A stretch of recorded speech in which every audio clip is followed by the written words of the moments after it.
Venice is located in the northeast of Italy.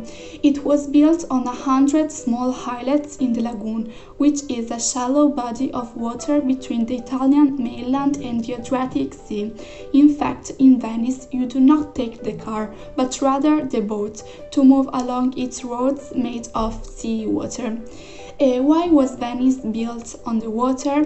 It is believed it was because of the coming of Attila the Hun to Italy in the 5th century. Refugees from destroyed cities thought its location would offer better protection from invaders. In the Middle Ages, Venice flourished as a port and trading center, building a powerful fleet.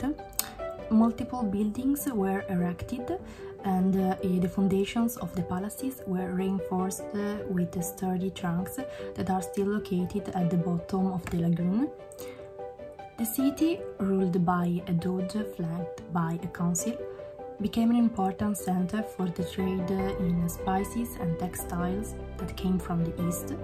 In 1348, the Black Death devastated the population, so Venice introduced quarantine. Passengers from ships arriving from infected areas had to stop at an island for 40 days before entering the city. When Venice became a powerful maritime republic, it was called Serenissima. Unluckily, with this shift of the trade routes to the newly discovered Americas, the republic began slowly to lose power and influence. Napoleon dissolved the Republic of Venice, and after his fall in 1815, Venice was given to Austria. Finally, in 1866, it was allowed to join the new nation of Italy. In 1933, a road was built from the mainland to Venice, and today the tourism is the main resource for Venice. However, the population of Venice has fallen sharply because leading an ordinary and modern life in Venice is so difficult. Free time is that moment you must take for yourself to relax. But in Venice, this is not the case. Who would like to go and visit a museum when you could dress up as fine as you can and go have some fun in a club? A really nice place to do that is a wine bar called Progetto delle, which is exactly in front of the lagoon.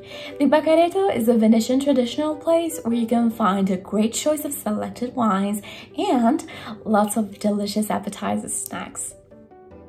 But where could you find the fanciest dress for the occasion? Well, there are lots of high fashion boutiques like Versace, but if you are broke or if you just want to save money for drinking, which is totally fine, there are also many other cheaper options. Besides, who's got an eye for fashion doesn't need to spend so much money on an expensive design.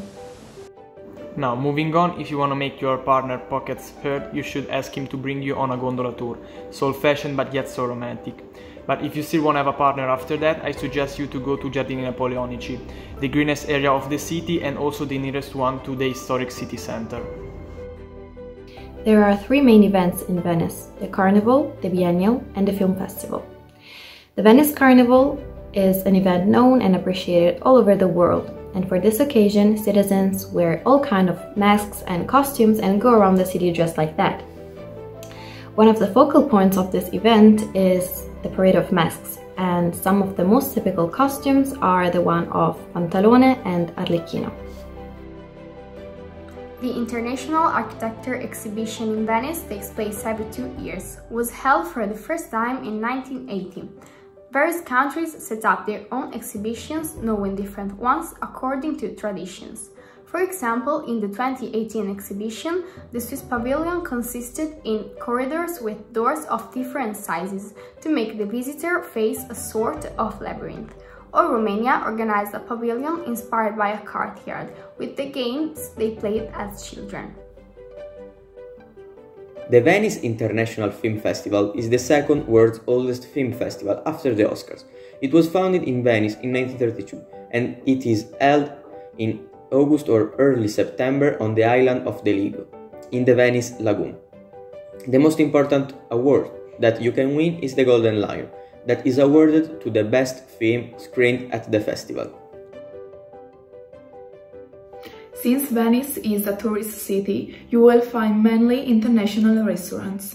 So the food will not be the best in Italy, but as we are in Italy, it will be tasty anyway. If you want to find the typical Venetian food, you have to move away from the center.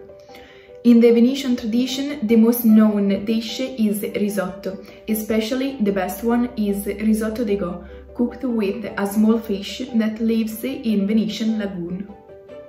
Another very popular dish is pasta and fagioli, known all over Italy, consisting of pasta and beans. Venetians also love meat, especially the so-called fegato alla veneziana, consisting of slices of veal liver with onion and dressed with spices. The pastries that you have to try at least once in your life are fritole, deep-fried dough stuffed with cream or zabaione. Another one that is usually cooked during carnival time is galano, known all around Italy as chiacchiera or frappa. It consists of thin and crumbly strips of fried pasta dusted with powdered sugar, super easy but super delicious. One of the Venetian favorite pastimes is drinking lots of alcoholics. Venetians love drinking at every hour, especially spirits and wine that usually come with cicchetti. Typical Venetian finger food, easy and fast to prepare. We know Venice for its beauty, art, uniqueness and history, but, like every other city, it has its extravagancies too. For example, did you know that, according to the Venetians, walking or standing next to the corner of the Ducal Palace brings bad luck? If you ever go to visit this beautiful city, stay away from the red stone of the Corte Giorgi Porch. Students take good care not to get closer to it, because, according to the legend, those who trample on it will not succeed in their first university exam. Even if this is the city of love, not everything goes the direct way, but would have talked.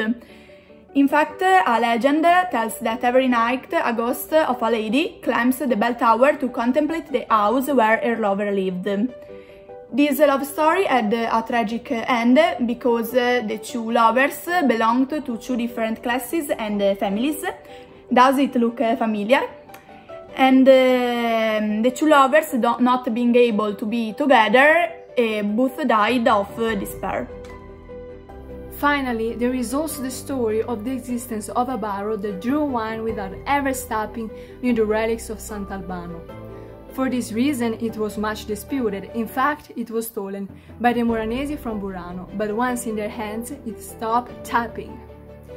Afterwards, the inhabitants of Burano tried to take it back, but the Moranesi set it in the wall of the basilica so that it could no longer be removed. Who knows? Maybe bringing it closer to the saint's relics it really works. Admitted, you were thinking the same. St. Mark the Evangelist was one of the 12 disciples of Jesus and the author of the Gospel. He is very important for Venice because he is its patron saint. In St. Mark's Basilica there are his relics. In year 828, soon after the founding of Venice, they were stolen from Alexandria in Egypt by two Venetian merchants and smuggled to the city. Antonio Vivaldi is an important composer and violinist, and he is considered one of the greatest exponents of the Baroque music. He was born in Venice at the end of the 17th century and is considered the Mozart of Venice. He is most known for the Four Seasons. Pinturetto was born in Venice in 1518. He was one of the greatest exponents of Venetian painting. Tintoretto is his nickname, and it comes from his father, who was a dyer of silk fabrics, and it means little dyer. He worked on the restoration of the Doge's palace, and one of his most important works is the Miracle of St. Mark. Beatrice Vio, or Bebe Vio for short, is a famous fencing athlete born in 1997 in Venice. At the age of 11, she was struck by meningitis, which caused her legs and arms to be amputated. Despite this, she's a world and European champion and won 2 Paralympic Games. Venice is a city rich in monuments. Wherever you go, you'll find churches, palaces, bridges. It's like an open-air museum. So let's get started. St. Mark's Square is the only one that has the name of a square, because others are usually called fields. It's considered the most beautiful square in the world. In this place, all the events for the civic life were and still are hosted. The Rialto Bridge is located in the heart of the city. It was built across Canal Grande, the most important river in Venice. It has always been the symbol of the trading and business of the oldest and most active area, enlivened by the crowded quays and the picturesque markets that, today as then, flank the canal.